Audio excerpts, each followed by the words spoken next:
શ્રીમદ ભગવદ્ ગીતાના 6ઠ્ઠા અધ્યાય આત્મસંયમ યોગનું આપણે ચિંતન કરી રહ્યા છે. શ્લોક 11થી 15માં ભગવાને યોગ અભ્યાસની સાધના કેવી રીતે કરી શકાય તે બતાવ્યું.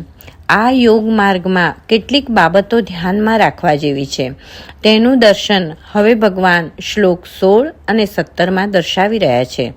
નાત્યશ ન તસ્તુ યોગોસ્તિ ન ચૈકાંત મનશ્ન તહ ન ચાતિ સ્વપ્નશીલસ્ય જાગ્રતો નૈવ ચાર્જુન.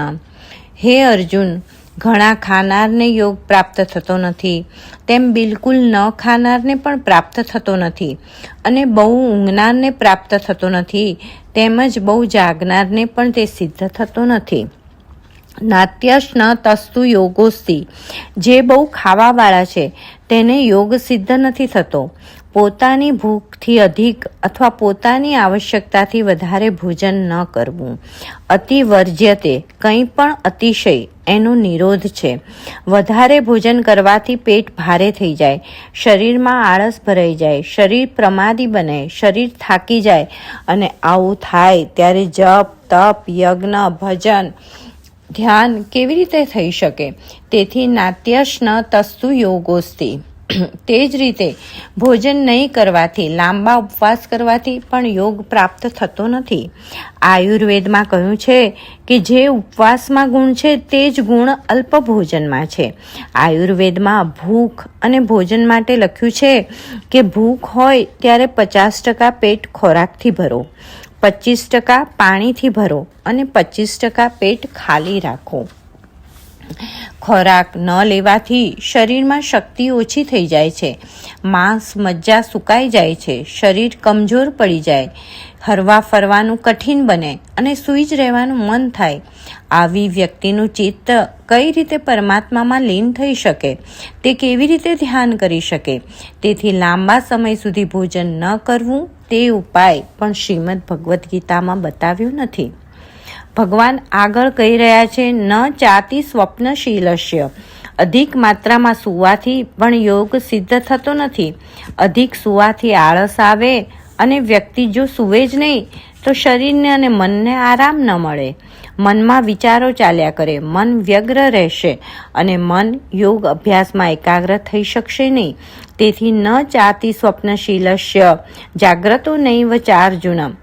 આવશ્યકતા પ્રમાણે જ શરીર ઊંઘ લેશે તો સ્વાસ્થ્ય માટે પણ તે સારું જ છે.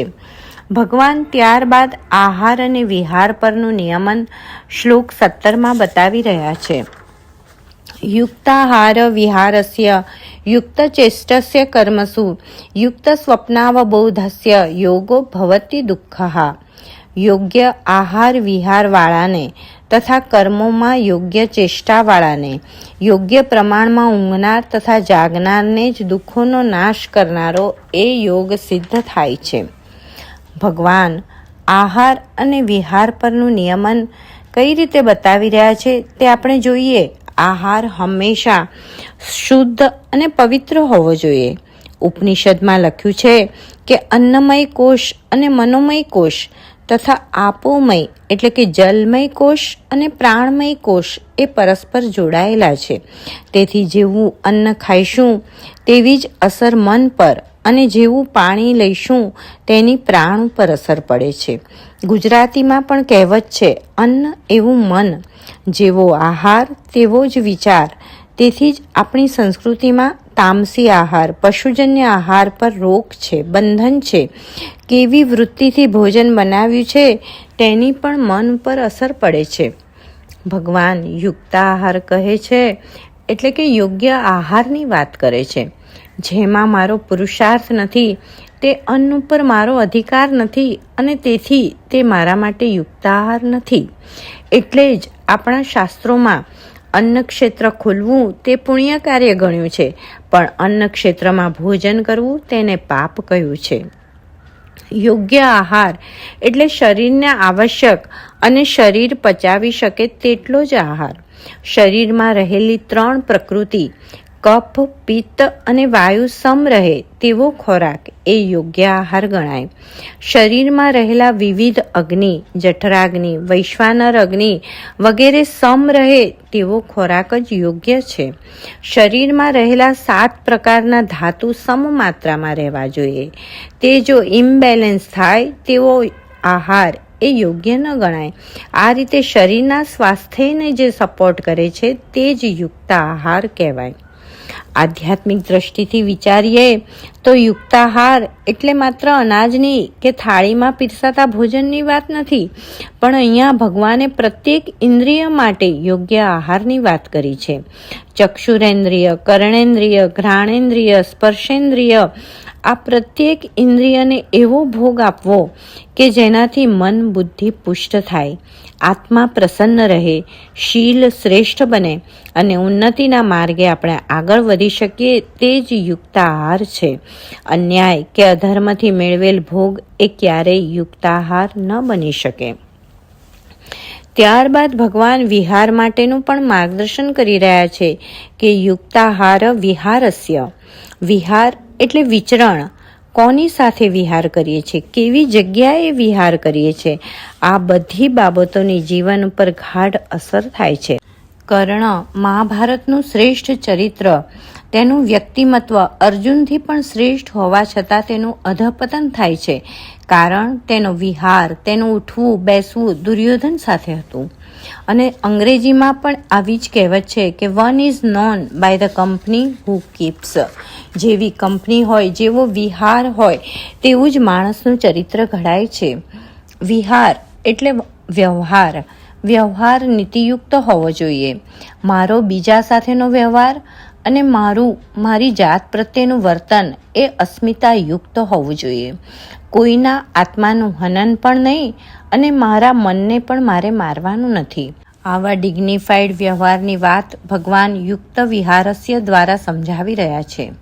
યુક્ત વિહાર એટલે જીવન યોગ્ય દિશામાં વિહાર કરતું હોવું જોઈએ. જીવનમાં કોઈ ધ્યેય ન હોય, લક્ષ્ય ન હોય તો જીવનમાં શિસ્ત ન આવે અને આવું અનુશાસન વિહીન, શિસ્ત વિહીન જીવન ગીતાકારને માન્ય નથી. એક નાનું પણ જીવનમાં જો લક્ષ્ય હશે તો આપોઆપ અનુશાસન આવે છે. સવારે 5 વાગ્યાની ટ્રેન પકડવી હોય તો રાત્રે વહેલા સૂઈ જવું પડે, આ શિસ્ત આવે. પરીક્ષામાં પાસ થવું હોય તો હોટલ, મોબાઈલ એક બાજુ મૂકવા પડે, આ જીવનમાં ગોલ હોવો જોઈએ.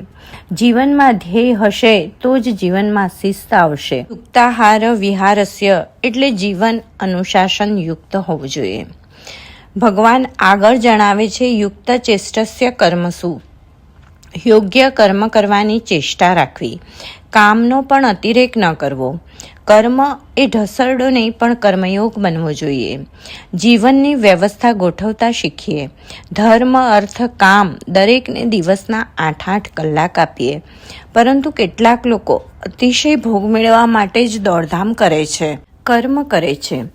આ કર્મ જીવનને શિથિલ બનાવે છે. જીવનમાં અતિશય લક્ઝરી, અતિશય સુખ સુવિધા વ્યક્તિને શરીરથી નિર્બળ અને મનથી ઢીલા બનાવે છે. આ લોકો મુક્ત ભોગવાદી છે. જે ભોગ મળે, જ્યાંથી ભોગ મળે તે માટે જ કર્મ કરતા રહે છે. જ્યારે કેટલાક લોકો ભોગમુક્ત જીવનમાં માને છે, એટલે કે જીવનમાં ભોગ જોઈએ જ નહીં તેમ સ્વીકારીને કર્મથી દૂર ભાગે છે અને ત્યાગને જ જીવનથી મુક્તિ મેળવવાનો માર્ગ ગણે છે. પરંતુ આ અતિશય ત્યાગ વ્યક્તિને જડ અને નીરસ બનાવે છે. પરંતુ સંતુલિત કર્મ એ જીવનને સરસ બનાવે છે. અને ત્યારે ભગવદ્ ગીતા સમજાવે છે કે વિષયોનો તિરસ્કાર પણ નહીં અને ઇન્દ્રિયોની ઉદ્દામતા પણ સ્વીકાર્ય નથી. જીવનમાં બેલેન્સ જાળવવા માટે કર્મ કરવાનું છે. અને છેલ્લે ભગવાન જણાવે છે યુક્ત સ્વપ્નાવબોધસ્ય યોગો ભવતિ દુઃખઃ. યોગ્ય પ્રમાણમાં ઊંઘનાર તથા જાગનારને જ આ દુઃખોને દૂર કરનારો યોગ સિદ્ધ થાય છે. અહીંયા ભગવાને સ્થૂળ ઊંઘની વાત નથી કરી, પણ જીવનના બારામાં જાગૃતિ લાવવાની વાત કરી છે. મને મનુષ્ય દેહ શા માટે? દેહ સાથે, દેહની અંદર રહેલ દેહી એટલે કે આત્મા સાથે મારો સંબંધ શું? એ પરમ તત્વની નજીક પહોંચવા માટે મેં શું પ્રયત્ન કર્યો? શું કર્મ મારા જીવનને સાર્થક કરવા માટે મેં કર્યા? આ બધા જ પ્રશ્નોનું અવબોધન થાય, સમજ આવે ત્યારે યોગ સિદ્ધ થાય છે અને તે જીવનના દુઃખોને દૂર કરે છે. ગીતાનું આ પરફેક્ટ સાયન્સ છે. અહીં ભગવાને જીવનને સુંદર બનાવવા માટે એક સિસ્ટમ બતાવી છે. જીવનમાં 4 વાતોને આહાર, વિહાર, કર્મ અને જાગૃતિ, આને જો યોગ્ય બનાવીશું તો દુઃખને દૂર કરનાર યોગ સિદ્ધ થશે. ગીતાકાર અહીંયા સંયમિત જીવન દ્વારા સમજાવી રહ્યા છે કે પોતાનું શરીર એ શત્રુ નથી, પણ તેને મિત્ર સમજીને જ બધો વ્યવહાર કરવાનો છે. કારણ શરીર માધ્યમ ખલું ધર્મ સાધનમ, શરીર એ ધર્મ માટેનું આવશ્યક સાધન છે. તેથી શરીરને ભોગ સાધન નહીં પણ યોગ સાધન બનાવવાનું છે.